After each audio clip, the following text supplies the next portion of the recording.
अस्सलाम वालेकुम गाइस। तो गाइस मेरे पीछे यहाँ पे आप चेक कर सकते हैं एक ट्रैक्टर खड़ा हुआ है और एक हमारी कार है। तो गाइस आज हम दोनों के साथ रेस लगाने वाले हैं, देखते हैं कौन सी चीज़ जीतती है। तो गाइस मेरी कार है और अहमद का ट्रैक्टर है। तो मुझे जहाँ तक मुझे पता है मेरी कार जो है वो जीत जाएगी, क्योंकि इसकी स्पीड बहुत तेज़ है। इसके पीछे हमने लास्ट टाइम आपको पता है ड्रोन मोटर्स लगाई हुई थी। तो गाइस इस कार को मैंने कैसे बनाया और इस ट्रैक्टर को मैंने कैसे बनाया, ये सारी वीडियो मेरे चैनल पे पड़ी हुई है, आप जाके देख सकते हैं। इसका इन वीडियोज़ का लिंक आपको डिस्क्रिप्शन में मिल जाएगा। तो चलिए गाइस बिना टाइम वेस्ट किए जो है वीडियो को शुरू करते हैं। तो गाइस आपको भी अगर इस तरह का एक्सपेरिमेंट पसंद है तो मेरे चैनल को सब्सक्राइब लाजमी कीजिएगा। तो गाइस वो रहा ट्रैक्टर और ये रही हमारी कार। 1 2 3 गो।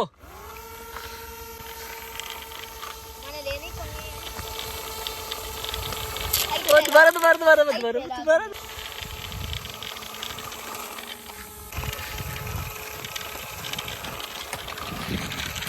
जीत गई, मेरी गाड़ी जीत गई है।